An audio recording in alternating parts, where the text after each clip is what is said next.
Okay, well, it's a minute after 3:30.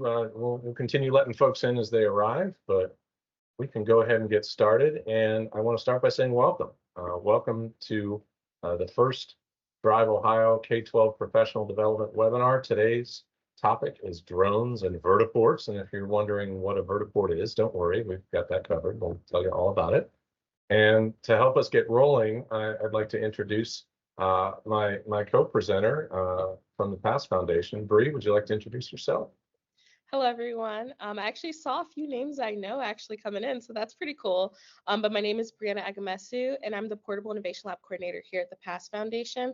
So we have some pretty exciting stuff that we're going to be touching on further into the presentation. So you'll hear me pop in and out, but at the end, I'll talk a lot more about our collaboration. Fantastic. Thank you, Bree. We're glad you're here and excited to get rolling. And for those I haven't met before, I'm Rich Granger. I'm with DriveOhio. We're an initiative of the Ohio Department of Transportation. We're the state center for smart mobility on the ground and in the air. And bear with me while I click a few buttons to make sure that you can hear some of the videos we're about to share. So I'm going to unshare and reshare because there's always a few extra buttons, right? That's how technology works. So let's jump back in, and there we go. All right, so for those who might have just joined, we're getting rolling here, and although everyone tends to be muted when they are admitted into the webinar, you're welcome to use the chat function to share questions or feedback at any time.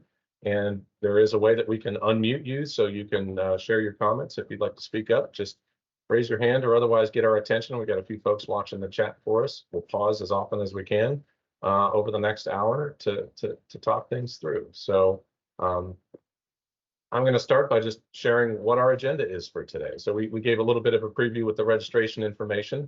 As we get rolling here, you're going to hear about 3 topics. So we're going to kind of got 3 chapters to cover here. So first, we'll talk a little more about what the technology is at today, advanced air mobility, and what Ohio's opportunity looks like. We're going to share then some educator resources that give you an opportunity to engage with these topics. And then we're going to dive further into student opportunities and talk about some curriculums and kits. And you see some materials behind us. We'll explain what all this stuff is and some drones to talk about and all that stuff. So we're going to get into all that good stuff.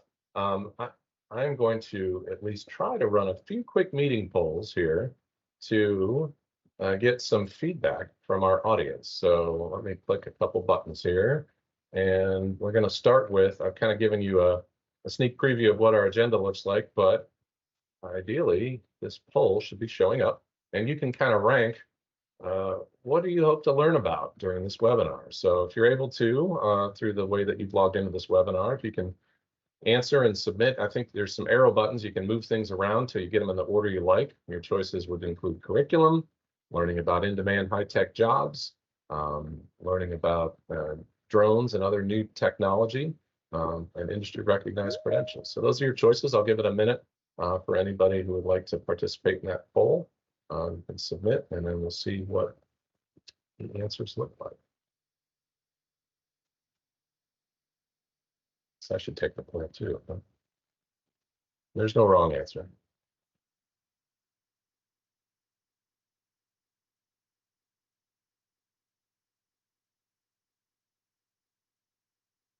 Responses already, so that's great. I'm new to this poll feature in Teams, so I think once you respond, you see the answers maybe. So that's cool. I really wanted to do a Kahoot poll. I didn't have time to figure out the tech of how to do that. My daughter's in 3rd grade, and I hear all about Kahoot, so that's a lot of fun. So maybe next time I can try that. See, I see responses rolling in, so thank you for that. I think I can do more than one poll at once, so I'm going to launch a few more here. So as you get a chance, if you can answer, we're also just interested from our audience in what grade bands you might work with.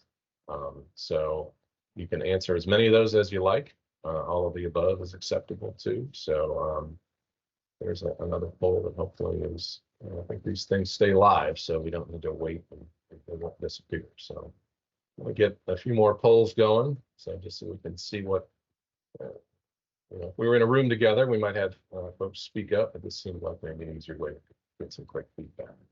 So another, not to throw too much at you, but here's another poll. Do you currently have a drone program at your school? Yes, no, working on it, those are your choices. So again, any answer is okay on that. And then I will launch one more poll question. I promise we're done with all this poll stuff. Um, but it does help us kind of get a sense of what everybody's thinking about. So this last one, what types of career pathways are your students interested in? And if you're unsure, you can pick unsure, but otherwise we've tried to show a variety of choices here. So again, you can pick multiples on this one, and let's see if there's any clear winners off of that poll. So appreciate all the feedback that's rolling in here. And we'll leave those open. If I scroll back through and see what we've got strong interest in curriculum. That's good. We're definitely going to cover that today. Looks like so far out of 19 responses on grade bands, a good mixture. So that's good. Good variety. We've got material that covers all sorts of different age bands. So we got you covered there. When I look at, and hopefully everybody can see these results too. I think they're showing up in the chat. So if you're able to look there, you can see what the answers are. And yeah, on the drone programs, kind of a split. Some folks are working on it. It's about an even split. We got some yes, some no for drone program, and some working on it. Good.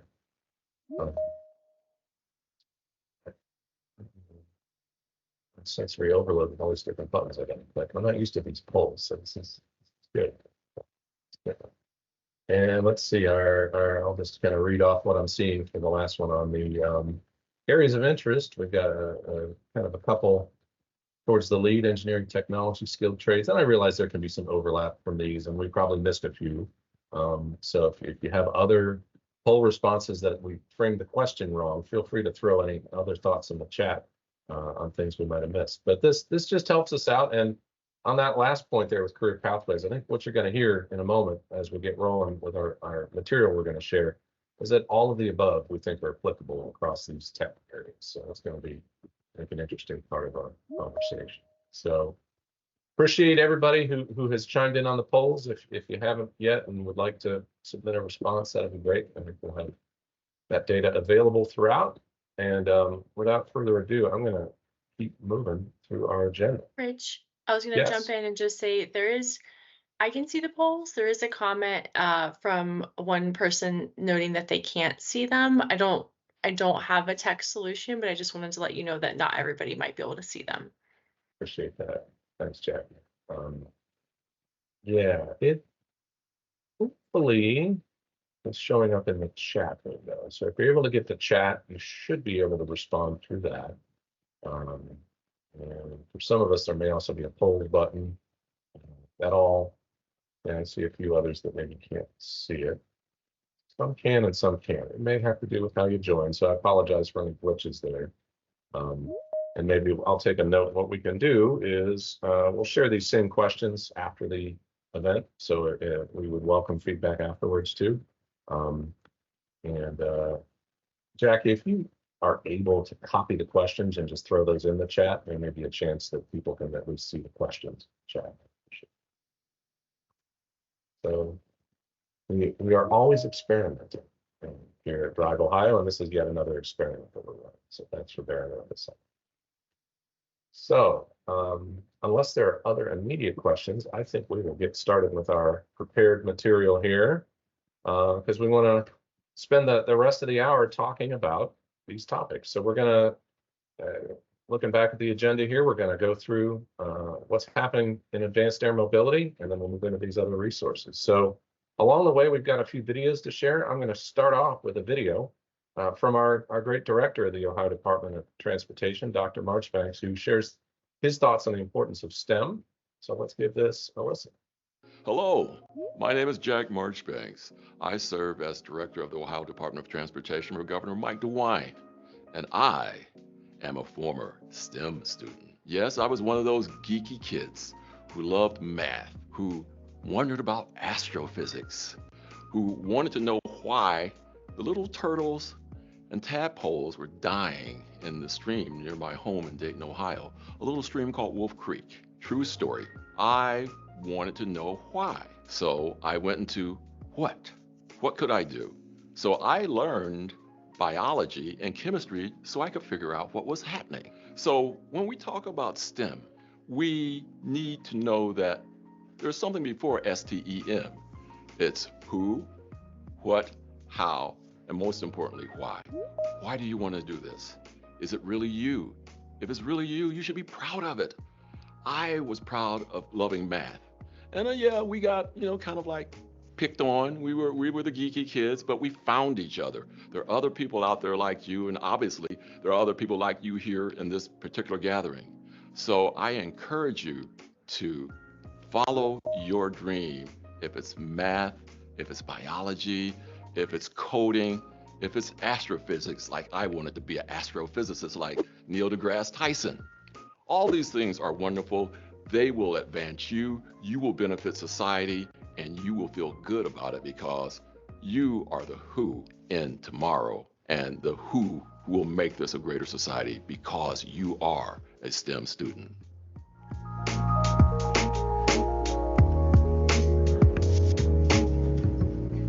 Hello. All right. Well, that's a great message, and hopefully the audio came through on all that for everybody. And we do have that video available if anybody's interested in using it. I'm going to pause again to make sure we're caught up on chat and tech issues before I keep moving, because I think I saw a comment or a text come through that I see the chat is working for some. Hopefully it's working for everybody. I don't know if there's any other buttons. Yeah, Rich, I'm so sorry. I hate to interrupt you on the call. I actually don't have the ability to add anything to the chat. It's like grayed out, disabled. So I can see it, but I can't use it. And I don't know if others are having that trouble. Clearly some people are able to use it, but I'm not able to. In real time, I'm not sure how much I can fix on that. So I apologize for any glitches.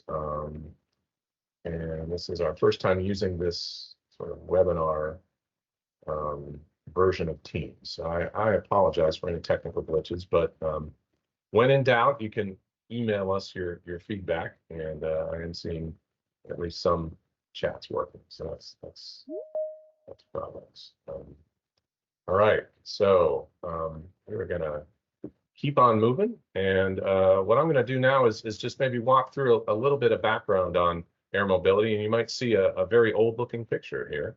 So some of this is material we've shared with students, and anything that you see here, you're going to receive these slides afterwards, and you're welcome to use them for yourself or find ways that you can share this information with your students. So with that as background, let's talk about what you're looking at here. So if we were in a classroom, I'd ask for a show of hands of who knows what this is. And, most answers would be the Wright brothers. There was a time I had a third grader say Jonas Brothers. They were kidding. I kind of think it were. But anyway, we also like to ask, where was this taken? Well, this picture was taken in Ohio. As much as Kitty Hawk, North Carolina was a famous location for their first flight, all the work before and after that moment happened in Ohio. They built their business and scaled it here in Ohio. And this was Huffman Prairie Flying Field, one of the world's first airfields, I should say, near Dayton, Ohio. A historic site, now surrounded by the Wright-Patterson Air Force Base. And we'll come back to that in just a moment. So then we have our famous moment in history, the invention of the flying car that happened in 2015, but that was just a movie. And when I share this with students, there's some that have seen it, but I guess I'm showing my age a little bit. So my favorite cartoon cardinal, our STEM mascot here, Carly the Cardinal, asks, where's my flying car? Well, here it is. This was at Springfield Airport just a few years ago.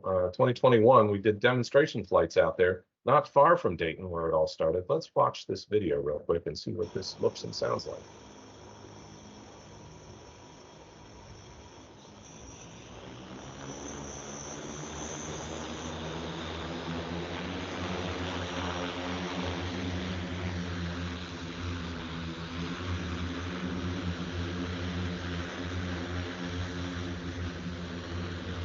Look at that, no hands. So this technology is doing some of the work for the pilot. This is advanced air mobility. It's all electric and it's pretty cool. This is one of several companies that's testing out at Springfield Airport. There's a lot going on. We're going to talk about that. And there's a lot of technology being developed. So this is what Hyundai is developing through their Supernal division. And there's other automotive companies that are investing in some of these other technologies, whether it's Toyota, Stellantis, others. There's this interesting overlap between air mobility and ground mobility. And so interesting times right now for sure. So we're talking a lot about this word vertiport. Let's take a quick minute to see what we mean when we say vertiport. Let's check this out.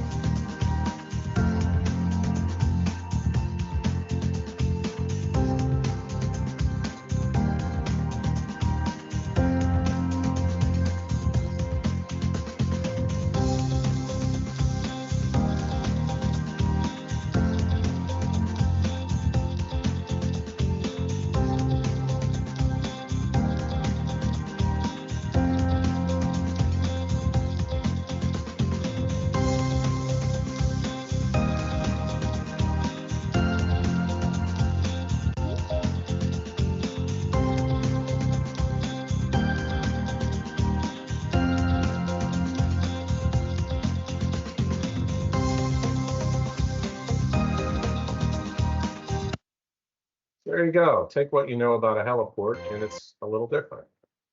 So that's some of the new technology that is on the way, and we're going to talk a little bit about some examples of what's happening right here in Ohio, and then we'll start translating that into how you can apply some curriculum around that. So let's keep moving through the overview of advanced air mobility here in Ohio. What's our opportunity? I'm not sure how many of you in the audience have heard of a company called Joby Aviation. They made a big announcement in Dayton within the past year, and announcements continue to come out about a manufacturing facility they're putting in at the Dayton airport to build these electric air taxis. So before we get into the details of that announcement, I've got another video for you that shows what Joby looks like in flight. And this is in New York City. So you might notice a few familiar landmarks when you watch this next video.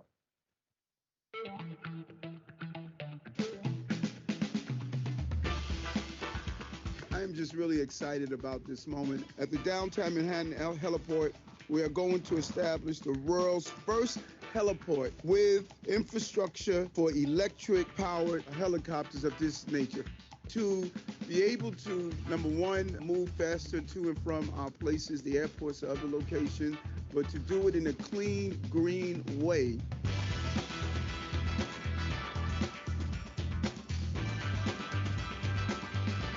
Thank you so much to Mayor Adams for ensuring that New York leads on this next incredibly exciting age of aviation. It is such an honor for us at Joby Aviation to have our aircraft here. This is one of the most iconic heliports in the world, and to bring electric flight here is just a dream come true. This is just the beginning. Can't tell you how thrilled the entire team from Joby is to be able to be here and for all of you to be able to experience it.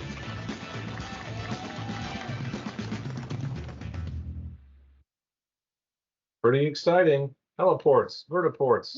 We're working on all this stuff. And so what's amazing about this is a global trend. These companies are looking to deploy all around the globe within the next few years. I mean, some of the final certifications are coming through possibly as early as 2025. You might start seeing flights, and those aircraft are going to be built in Ohio. Joby announced that they'll be setting up at the Dayton International Airport. Just a few weeks ago, they announced they took over the old post office building, and they're converting it into a subtractive manufacturing high-tech facility. There's going to be up to 2,000 jobs at that site. There's some of the numbers behind it. Great collaboration with Jobs Ohio and the governor's office and others to get that big announcement within the past year. And we hope it's the first of many, because there's a lot of supply chain parts that go into these. So a lot of jobs, a lot of opportunities, and it's very exciting. I've mentioned Springfield. There's a whole center of excellence located at Springfield Airport, not far from Dayton, where a lot of these companies are testing It's a mixture of Air Force and commercial, so government and industry all working together. A lot of exciting things happening there, but this is a statewide opportunity, and we'll explain what we mean by that. So this is what some of this stuff looks like on the ground at Springfield Airport. You've got a charging station that's starting to look a little more familiar. You've got an electric vehicle plugged in, but with the same connector, you could hook in one of these electric air taxis to charge up. And in the background, the same company that built that charging station, they're called Beta Technologies. They also built that vertiport in the background as a demonstrator. So you've got examples of this already on the ground in Ohio. And here's what Beta is up to. So Joby is talking about passenger service, maybe between in large metro areas. Beta is looking at how you could use this to move packages. Here they've collaborated with UPS, but they're also working with healthcare companies. We're talking about moving critical packages between locations. So a lot of different ways you can use this electric air mobility. And if you want to go smaller and still work with UPS, hey, how about a drone that pops out the top of a truck? We've got that for you too. So this thing coming out the top of the UPS truck was built by a company called Workhorse. You may not have heard of Workhorse before, or maybe you have. They're out of the Cincinnati area. And I've got a video that shows a little bit behind the scenes of their factory. Advanced manufacturing in a clean lab setting. They're calling it America's Drone Factory down there in Cincinnati. Let's give a quick listen to part of this video. Workhorse Aero is an American company based in Cincinnati, Ohio, where we design and build and manufacture UAS systems both for the commercial and humanitarian relief marketplace. Altitude 100 feet, 24.56 volts.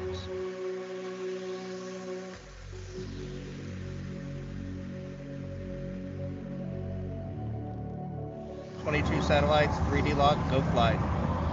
Our pick is go for launch."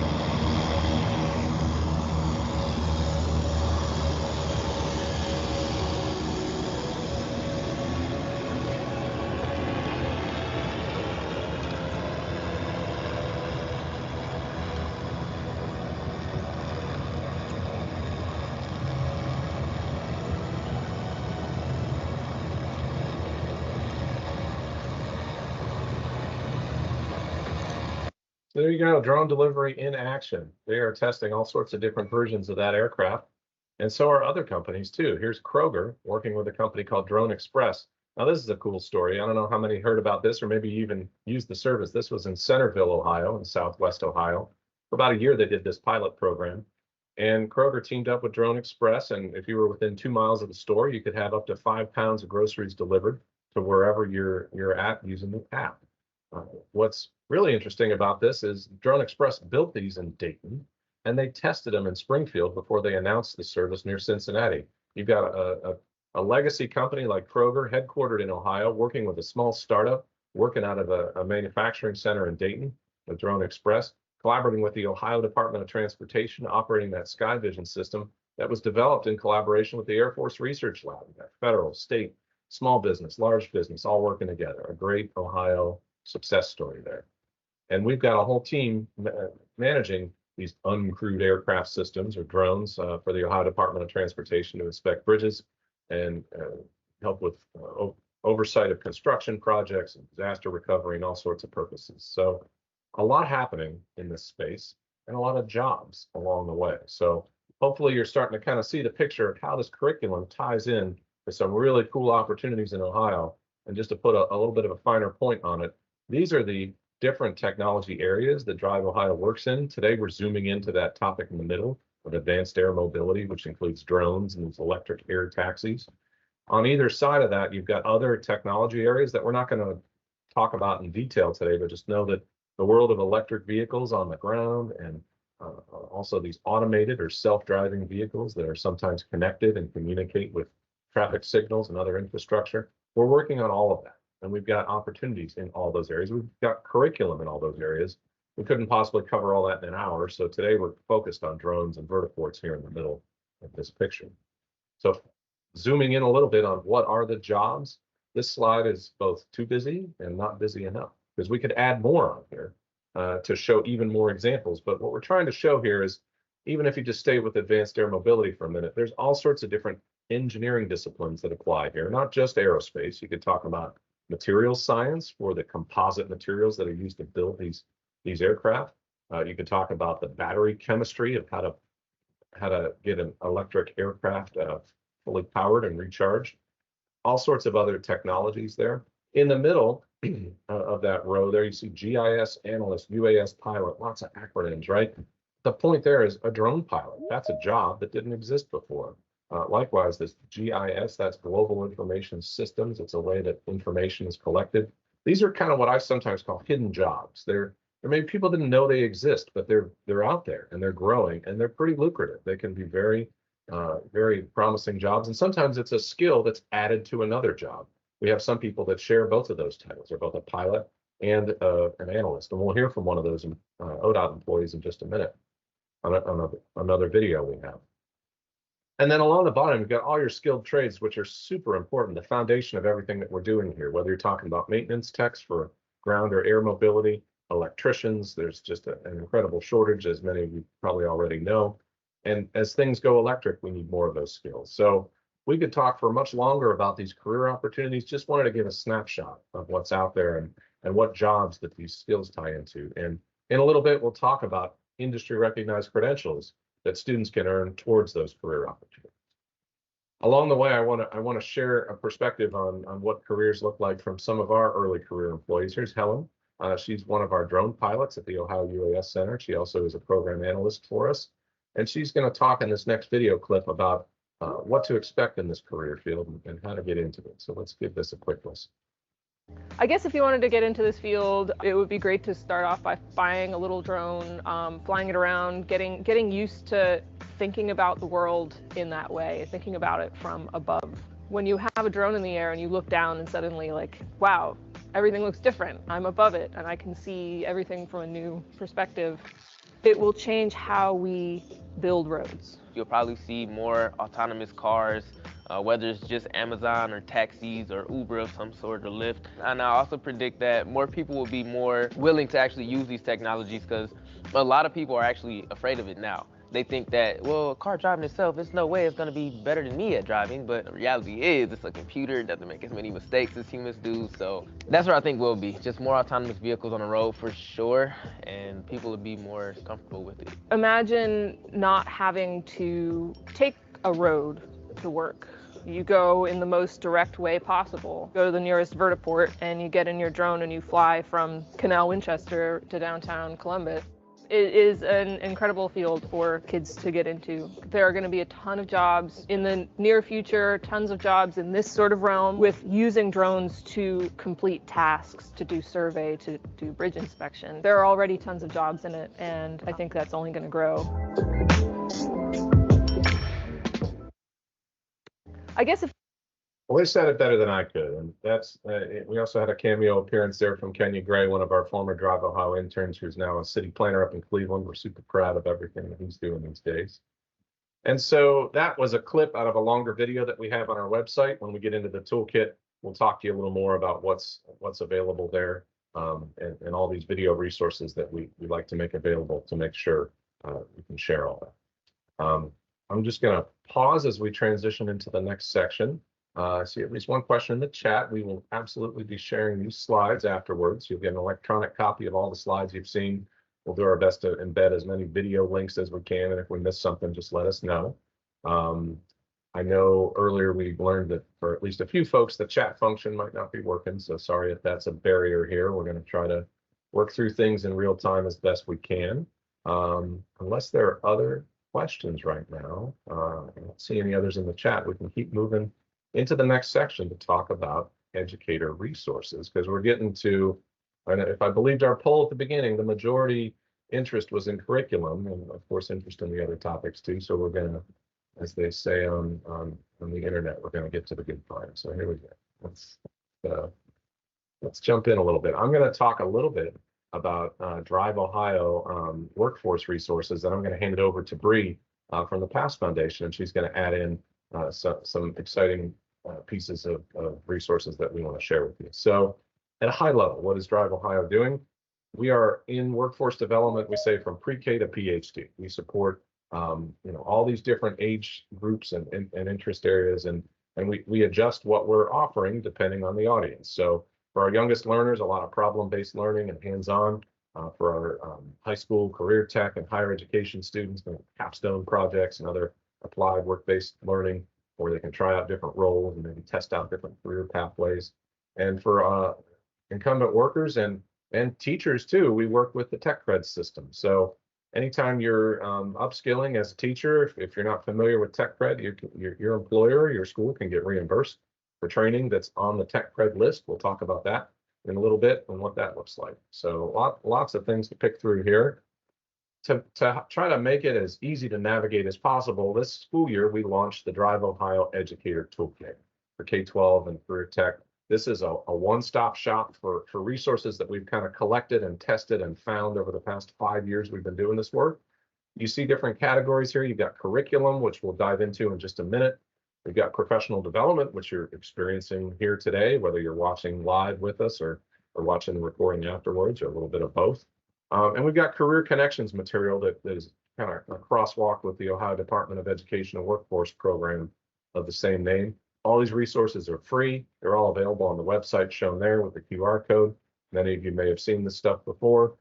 If you go to that website, you just need to enter a little bit of information just so we can make sure we stay in touch with you and we are able to kind of track understand who's using it, so we can keep fine-tuning the content for our audience. But all the resources are free on the DriveOhio website.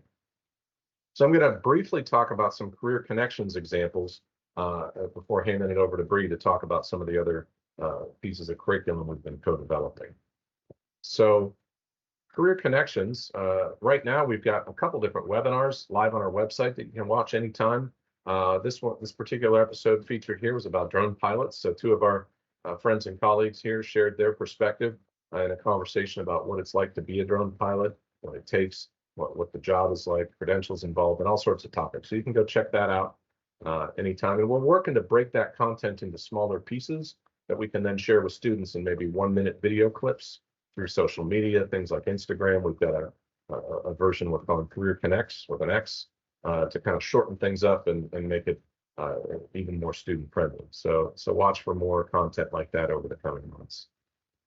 For other types of professional development beyond what you're seeing here today, through the DriveOhio and ODOT website, we have free e-learning available. The Smart Mobility Training Academy is a growing library of e-learning that you can also use for CEUs, just like today's training. You can go back and get more education about these topics. You can check that out, again, through our toolkit and learn more about it. In addition, we've got drone or UAS e-learning that could help you get ready for the Part 107 drone pilot's license exam. What is that, you might ask? Well, here's more information about industry recognized credentials, of which the FAA Certified Drone Pilot License, sometimes called Part 107, is one of the opportunities for students to earn an industry recognized credential towards graduation requirements. If you go to the Ohio Department of Education and Workforce website, you'll find that complete list. 12 points gets you to graduation. Here's a few different ways you can mix and match to get there. The drone pilot's license is worth 6 points. I included the Trust logo up there. Trust is separate from Part 107. It's a recreational license. It's not part of the 6-point credential, but it's a good bridge into that learning. So if you look up FAA Trust, you'll learn more about that. All of these credentials at the bottom through USI, Unmanned Safety Institute, are available both through Tech Cred and through industry recognized credentials. 6 points each, so you can get your way up to 12 with these. And there's some real interesting training about drone flight operations, safety, ground operations, a lot of the rigor that goes into a full-blown drone operation. So lots of industry recognized credentials already available, with more on the way, and just wanted to spotlight that as another tool in the toolbox here. So with that, I want to hand it over to Bree for a few minutes to just give an introduction to the PASS Foundation and the Portable Innovation Labs that they've developed. Bree, take it away. Hello. So right before I start, Rich, there was a question in the chat, and it says, are those courses for teachers / adults only, or for students too, and what age / grades? Sure. So some of both. For the Part 107 drone pilot's license, there is an age requirement. I want to say it's 16. I may need to double check that. And so that particular, in the chat, Mary has chimed in, so thank you. That's 16 for that. Trust is any age, but again, that one you don't get a certificate for necessarily, or at least a credential. And then, yeah, age 13 for trust. And also the USI credentials, I would have to double check on them for ages, but we've seen folks with different programs in that area. And I think I'll turn it back to Bree, and I'll also work on getting Mary Welsh Schluter, who was participating in the chat there as part of our statewide team, and I will work to get her unmuted in case she wants to jump in with comments. But in the meantime, Bree, take it up. Okay, perfect. Thank you. So like I said earlier, my name is Brianna Agamesu, and I'm the Portable Innovation Lab Coordinator here at the PASS Foundation. I already said that I know a few of you guys. I saw some names coming in, so that was really exciting because you guys are the first ones to get to see our new collaboration with DriveOhio. So if you could go to the next slide for me. Okay, thank you. So I feel like a few people would know about the PASS Foundation, but I just wanted to give a quick overview of PASS. So we're an educational nonprofit who we do a plethora of different things, and we're broken down into about 3 teams. It's always funny because I do this slide and I'm like, there's 3 teams, but I kind of toggle between multiple teams. And that's kind of how it is here at PASS. A lot of us wear multiple hats just to make sure we get the job done, and it also helps keep us as a good team together, right? So our first group is our student experience team, and they really focus on like our summer camps, our STEM days with schools, our STEM events that we do, different things like that, our collaborations with other organizations to do STEM events for students. So for instance, we just had one where we went to CBJ and they had like a Girl Scouts event. So that was organized by our student experience team. It was really fun. And then our professional learning experience team. So that focuses more on like PDs, professional development for educators and other organizations that will hire us out to give those types of lessons. And also sometimes we'll do free ones with educators as well. And then our research team. Our research team is an amazing team, a good backbone here. Research, I know a lot of you guys probably are into science as well. Research is very important in all realms. They help actually contextualize what we're doing as well to share out. We can go to the next one. Okay, so what is a PIL? So a PIL is a STEM lab that comes with curriculum, the supplies and materials, and it's standard aligned. So the first picture is actually a picture of our general flyer. And a few slides later on, I will be able to like tell you more about the specific ones.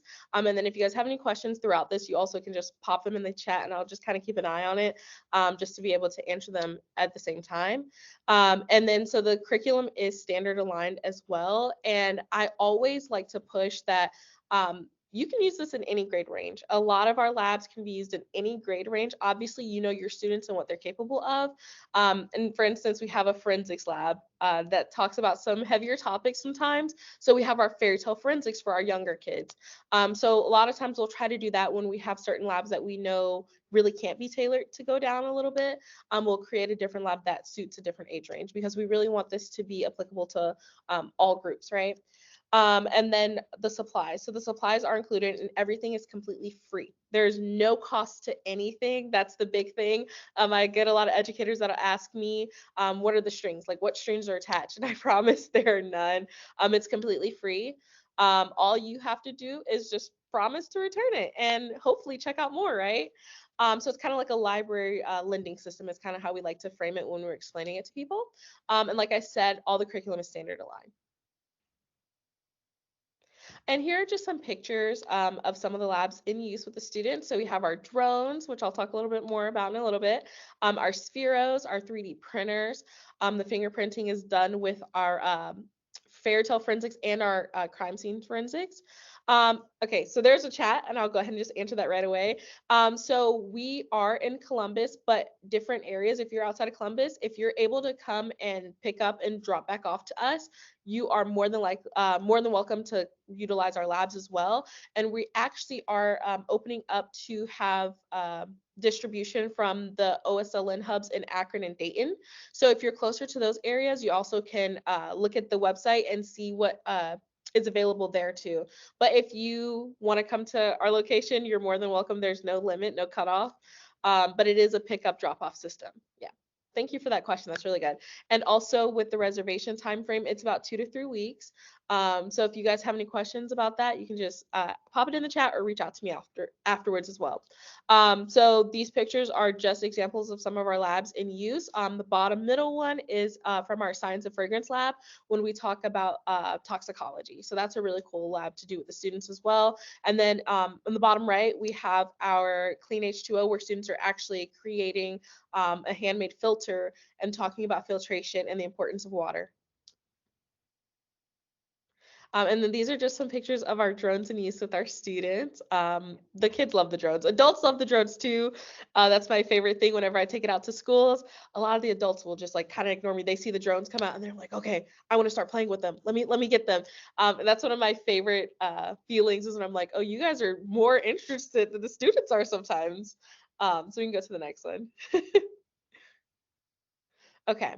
So what makes our PILs different, right? Because I know out there are a lot of STEM kits and different things like that. But what makes ours different is we use the design cycle when we create ours, right? And I'm gonna talk a little bit more about the design cycle, especially when I go through the example activity I have to share with you guys. But we use the design cycle when we create it.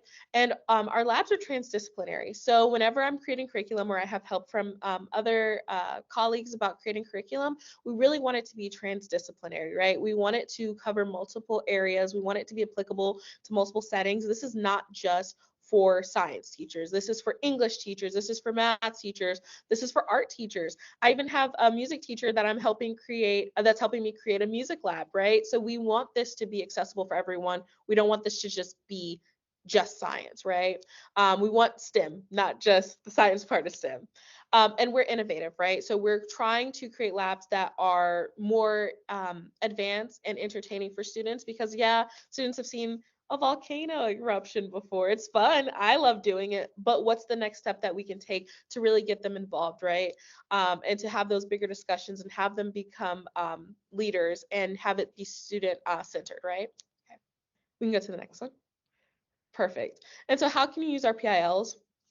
So our PILs are mainly used in the classroom, but they're picking up also with our after school educators. So a lot of educators will use our labs to run after school programs or use it in different things that are already existed and embedded in their school and just wanting to enhance it. So use it classroom, after school, and the summer. We actually run our summer camps here. If you know about PASS, you probably know about our summer camps. And that's where a lot of the topics from our labs are actually pulled from is years of summer camps happening and STEM events that we do. So a lot of our curriculum has already been piloted several times. And we just wanted to put it in a more bite-sized environment for educators to actually use in their own classrooms. Okay, perfect. And like I was saying earlier, this is the list of labs that we have available, and there's more. I know it's a lot. So after this, you will get the slides given to you, and you also will have the opportunity to see our website. But all of these are some of the labs that we have, and we're currently creating more as we will talk about. So by the end of July, we will have about 40 labs. And I know that's a lot, but we never will like take away the labs we already created to create new ones. We're gonna always just keep adding to those and updating and innovating those, right? Because that's what innovation is, and adding new labs. Okay. You're muted, Rich. Thank you. You're welcome. All right, so just thank you, Bree, and maybe just take a minute to catch up on I don't see any open questions in the chat right now. I don't know if anybody, sure, are people able to react or raise hands? Let's do a test. If you want to put your favorite reaction in, and I see at least one hand raised, so that works. And you can unraise your hand if you don't have a question. I'm just put a I don't know. I'm just learning what works. So cool. All right. Yeah, I see a few some applause there. All right. Well, I wasn't fishing for it, but thank you. All right. Cool. Well, unless there are any immediate questions, we can keep moving. And Mary, I see your hand up. Was that to ask or anything you want to add? Nope. No worries. I figured out how to get it back down. So. No problem. All right, cool. Well, let's let's zoom in now to the Vertiport challenge. So I'm gonna start us off in this discussion, then hand it back over to Bree to dive into this emerging portable innovation lab kit that we are putting the finishing touches on, and you all get to see a sneak preview of it today. So you're the first to see it. So this will be exciting. So in a similar approach to what the team at PASS does, a lot of the DriveOhio programs that we're now publishing have been tested out in the field for several years. So whether it's with older or younger or all of the above in terms of age groups, much of what we're doing and talking about today started with a Vertiport Innovation Challenge that we launched with higher education partners, starting with the University of Cincinnati and then expanding statewide over the past 3 years. We've included high schools as part of that challenge, in addition to college students. And this was a little more of a sort of a design concept challenge. So you're presenting, you're pitching, think almost like Shark Tank type of challenge. So that was where a lot of this started. You can see there's space for artwork in all of this. As a once and continuing cartoonist, I appreciate the art side of design and engineering myself. So here you can see we have our smart mobility, emphasis on art, shown here from some design students at University of Cincinnati. So we're also at DriveOhio, we're big believers in transdisciplinary, cross-disciplinary, anti-disciplinary, pick your adjective, but include everybody is definitely our philosophy with all this work that we do. So we transitioned we continue to offer that Vertiport Innovation Challenge if you want to have more of like a design challenge. We've got curriculum for that. But today we're going to talk about a more hands-on activity that can be done quickly or less quickly. It is called the Cardboard Vertiport Challenge, although I hesitate because we're starting to reframe that into the Vertiport Maker Challenge, and Bree can explain what we mean by that. But where this started over the past year, last summer was when we rolled this out at a summer program in Central Ohio. You see the work product there of some of our students that worked on, one of many students that worked on this in as little as an hour on a basketball court. We kicked this off. So we said, look, here's what drones are all about. Here's what Vertiports are all about. Build a miniature city for us, and then we're going to do test flights. And that's what we did. And then the other picture shown here, some of our college interns from last summer who also took the challenge. We gave them, an hour or two to build with a certain amount of tools. Take anything you know about a cardboard or maker challenge and now apply the context that we've been sharing during today's talk about what vertiports are, why they matter, how they lead to manufacturing jobs and infrastructure and delivery and logistics and all sorts of very interesting career and technology conversations you can wrap around this as context. So at a high level, that's what this challenge is about. It's for different grade bands. We've done it with third grade, we've done it with high school, middle school, even college students. So, the older the group, the more sophisticated of a challenge you can throw at them. And Bree's going to walk us through some of the curriculum in just a minute that you can use to provide that. We've got also existing curriculum around this challenge on our website today with the Cardboard Vertiport Challenge curriculum within the DriveOhio Educator Toolkit. So we'll make sure to share a direct link to that after this webinar so it's easy to find. But what you see on the screen here, I love this picture because in the background is that vertiport that we showed you earlier. And here in the front are some actual cardboard vertiports built by some students. This was Green on Local Schools visiting that Springfield Air Mobility Center just a few weeks ago. Had a whole room full of students for two consecutive days out there. So that was a fun day for sure. Here's some of the supplies we've been using. These make-do kits, our friends at the Educational Service Center of Central Ohio through their Project Innovation got us keyed into those toolkits. Relatively inexpensive, safe for just about any age. Great way to support cardboard making.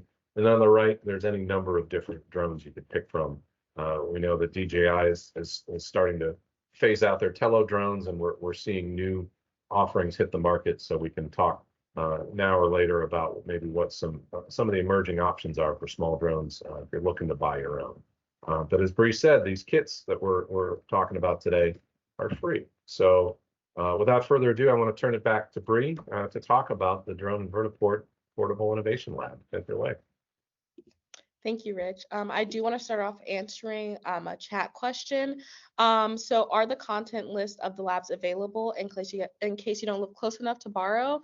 They're not readily available on the website, but if you reach out to me and you let me know which lab you're interested in, I can give you the content list. Some of our labs have more expensive technology, and that's part of the reason that we wanted to give this as a resource. in partnership with Battelle, because we understood that a lot of educators can't afford to just on their own go out and buy these resources and the equipment, and some schools don't have the funding for it, or they just don't want to give that big chunk of money to something like that without trying it out first. So I have a lot of educators who will try out our labs, and then they'll write for grants or talk to their school and eventually actually be able to get some of that technology in the school, because they proved that it was useful and effective, and that it was going to be actually used and not just sit and collect dust. So these are just some pictures of the flyer for the Drones and Vertiport Challenge. And then this is a label that we do have, and I have one of our containers right here. I set up a little station for you guys. I'm used to in-person PDs. I told Rich that I was like, this is my first time doing an online PD, but I still wanted to make it fun, have the actual interactive part of it, because usually when I do my PDs, we're doing some hands-on activities. So you can go to the next slide for me. Okay, so the drones and vertiport activity, like Rich was saying, it's from 3rd to 12th grade, and he said he's even used it with college students. And this is an example of the curriculum binder. We're actually going to go through it in a little bit, and it'll be on the screen. But for now, I just want to show what it looks like. And it has multiple activities in it. Right now, this one only has one in there because that's the one we're going to go through. But it'll have about 3 to 4 activities in each lab. So all labs are like that in general. And then it also talks about career exploration, which is a really big topic that a lot of educators like to hit on. You can go to the next one. Okay, so now we're going to talk about our example activity, and Rich will be able to bring it up on the screen, but I'll also have my paper copy here to follow along. And if anyone has any questions, please feel free to still throw them in the chat, just so that we can, keep it with what we're talking about. Switch share what I'm sharing to get the. Would you prefer the flyer or the PDF of the activity? Yep. Perfect. Thank you so much. Sure. Okay, perfect. So we're just going to go through it together. So that's the first page, and we can move on. So this is the second page where it's just showing you the activity. So throughout the curriculum binder, to help keep it organized, each time it's a new activity, you'll see this new page with the title of the activity. So this one's the Urban Eco Vertiport Design Challenge. And then the next one would have a page like this as well with a different title. So we can go to the next page. And so this next page is actually a very important page. When you scroll down, you'll see a QR code. And right now, if you scan it, it's not really going to take you to much, but this is just so you guys know what it's going to look like. So the QR code will actually link you to our Airtable. And when we get back to the slides in a little bit, I'll show you a screenshot of what the Airtable looks like, but it has the additional resources that aren't in this binder. So videos, the standard alignments, all those things will be on the Airtable along with other instructions. And we're actually working right now to create video instructions for all of our labs. So there will be some video instructions for certain parts of this, especially the part when we talk about 3D printers, right? Because not all educators have experience with 3D printers. I had none before I started working here, so please don't feel bad. We can move on to the next page for me. Okay, so this is how it's set up, right? So you have your problem scenario, your challenge. It's showing you the design cycle, and it's going to talk about the criteria and the materials.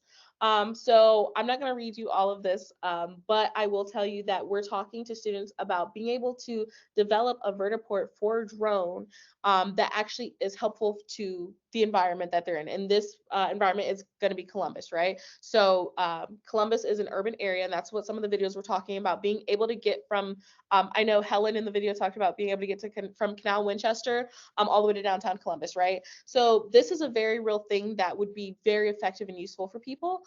So that's kind of what this activity talks through, and also talking about how it affects everyone else, right? This doesn't, every technological advance has an impact either on our community, our animals, all these different things like that. And that's what we talk about in this lab as well.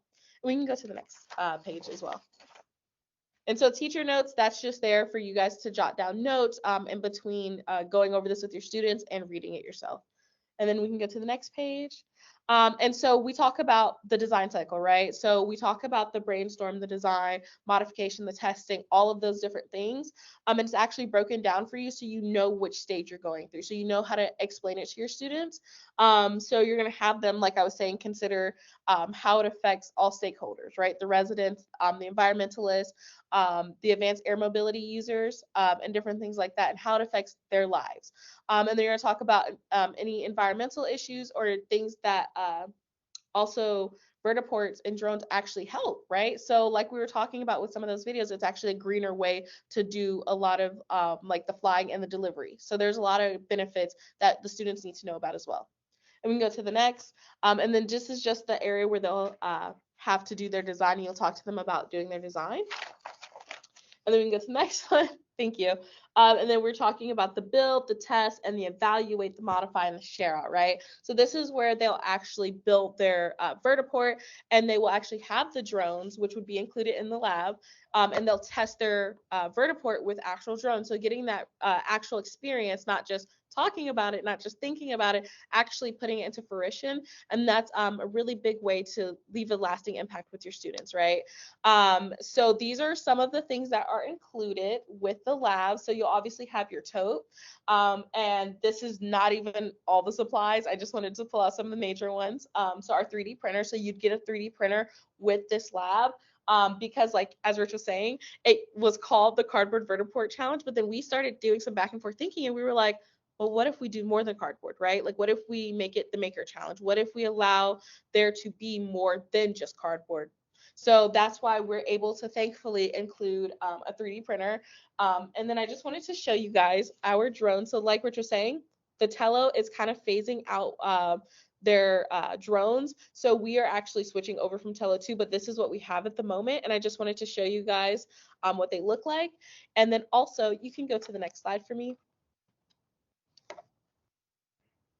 Okay, and we talked about the design challenge or the design cycle, and we can move on to the next one. Okay, and so we're talking about our drones right now, right? And I also wanted to just show you how easy it is. And I know it's kind of hard because I have an iPad on the screen, but this is what the technology for using the drones is block coding, and it's pretty straightforward. I know a lot of educators are like, I don't know how to do any coding. You don't really have to know how to do coding because block coding is very intuitive. And it actually gives you word instructions, so you're able to actually just drag the blocks over and create the code that way, so it's a lot easier, right? And also with a lot of our labs, including this one, I will do a little bit of a preface or preface and some type of professional development with you, completely free, especially for our 3D printers. I come into the classroom, I set them up, and I tell you how to use them, right? So that's just so you don't feel overwhelmed, nervous, or feel like you can't utilize the lab because you have no experience. You don't have to have any. And I think there's a message in the chat. And so right now we're still working on figuring out which drones we're going to replace with Tellos. We have a few options. Oh, a recommendation, Co-Drone EDU. Okay, perfect. Thank you so much. That's actually one of the ones that we are thinking of using, but we're trying to test out which ones would be best for us. Thank you. Thank you. If you can go to the next slide.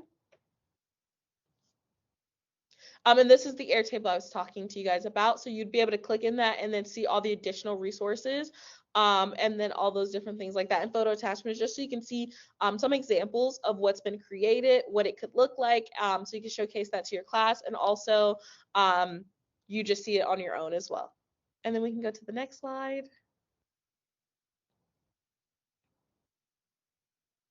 And so if you guys are interested in finding out more, this is the QR code that'll take you to the website as well. And this will be included with the slides that Rich will send out. So no worries if you don't want to do it right now, you'll get it. But yeah, and we can go to the next one. And then that's it from me. If anyone has any questions, you can still feel free to pop them in the chat. But if not, my email will be at the end, and you'll also get this PowerPoint if you want to reach out to me at any point. Thank you.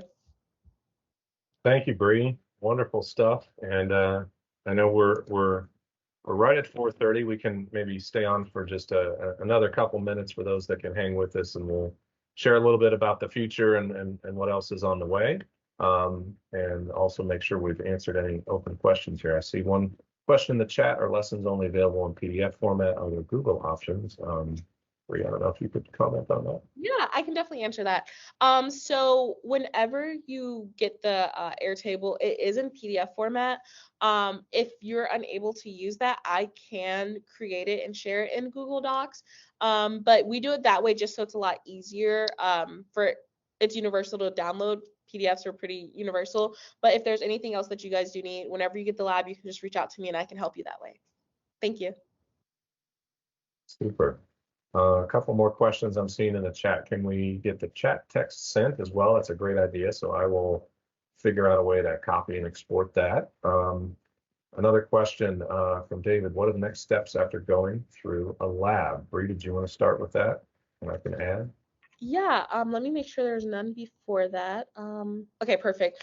So next steps after going through a lab. So a lot of educators actually will tell me after they use a lab, they see how they can implement a lot of the lessons or the design cycle in their own classroom. And it gets really into like inquiry-based learning and different things like that. So it will kind of change the mindset and the way you can view different activities to teach in your class, but you can always continue to rent new labs. You can rent the same one over and over again. It's up to you. And if there's anything else you need, we do offer a plethora of different things here at PAST. Same with Rich and his team.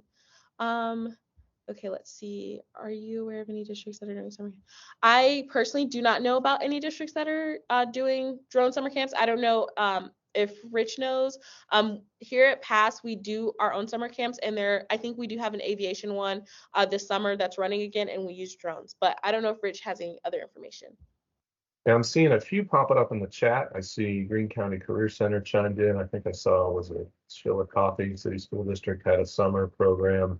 I know Mary, who's on, has done different work with Cincinnati Public Schools over the years that may also turn into a summer opportunity aligned with a 21st Century grant. Mary, I don't know if there was anything you wanted to specifically say about that one.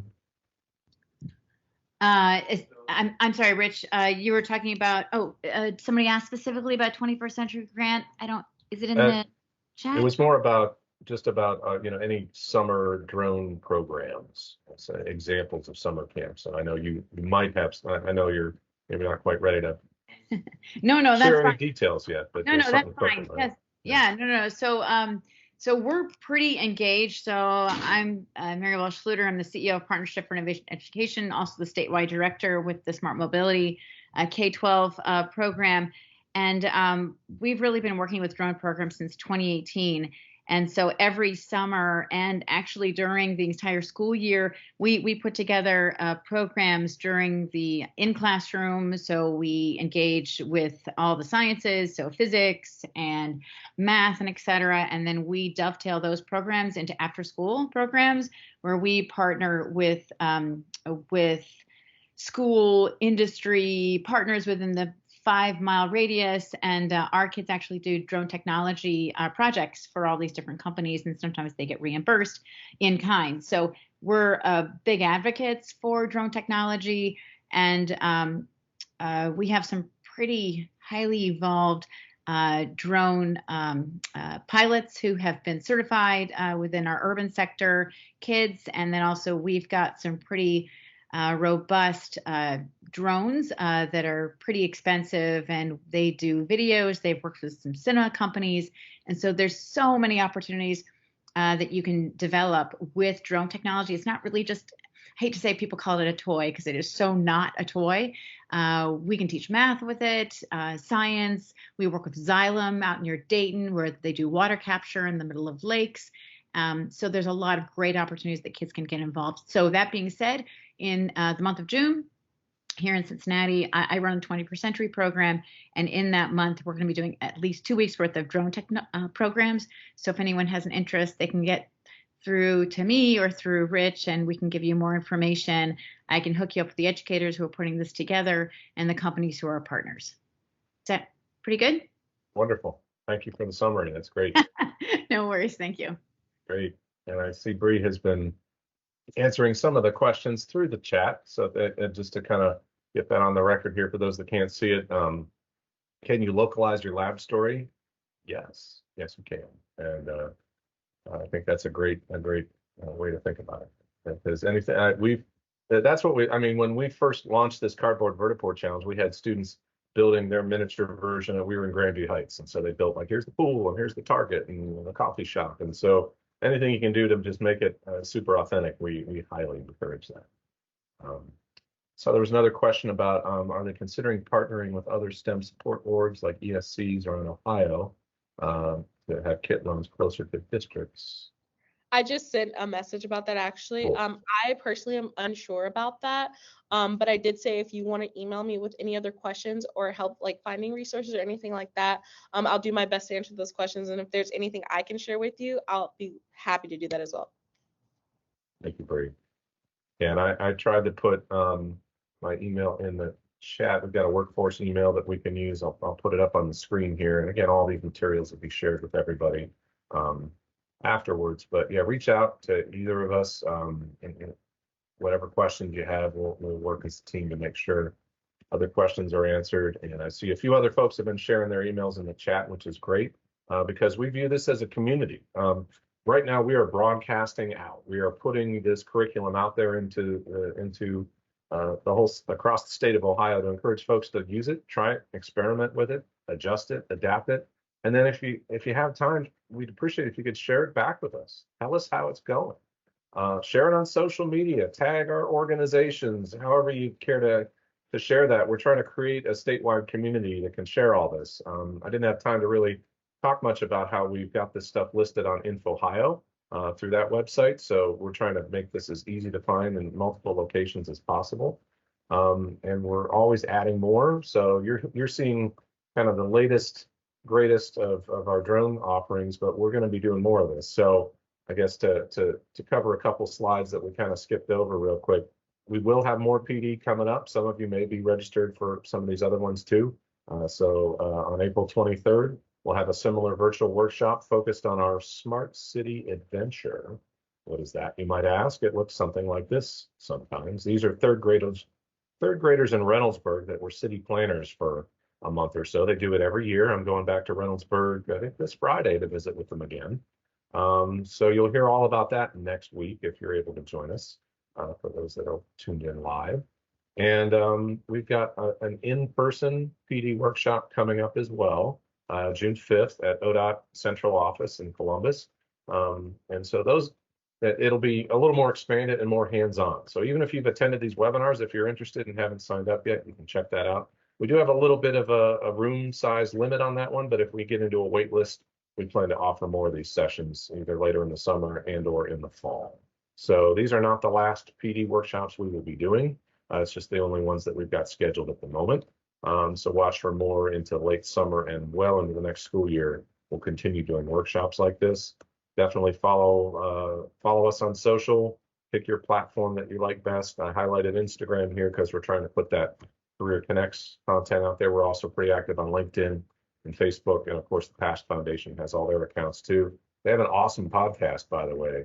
Learning Unboxed is amazing. So if you can give that a listen, please add it to your playlist because it's great stuff. I am scanning the chat one more time. I appreciate everybody hanging in here a little past our scheduled time. Appreciate all the interest and feedback. I see David had shared. Yeah, we're talking with David and the team with Minority Tech Alliance in the Cleveland area. So thanks for calling that out. We are continuing to find ways to collaborate up in Northeast Ohio, my home turf up there.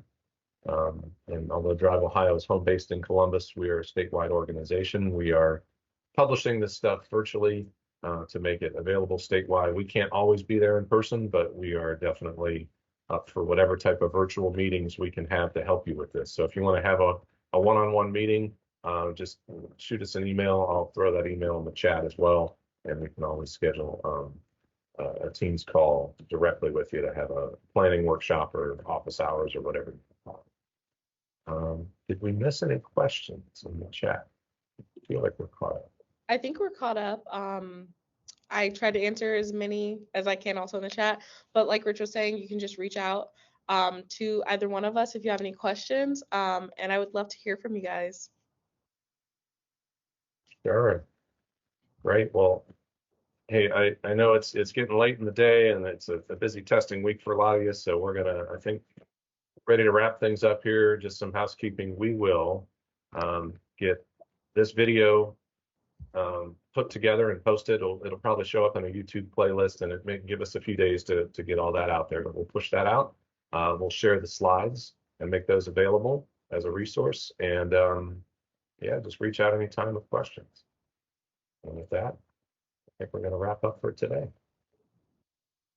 Thank you, Bree, and thanks to everyone in the audience who chimed in, and thanks for joining us, and we look forward to collaborating with you over the upcoming summer and beyond.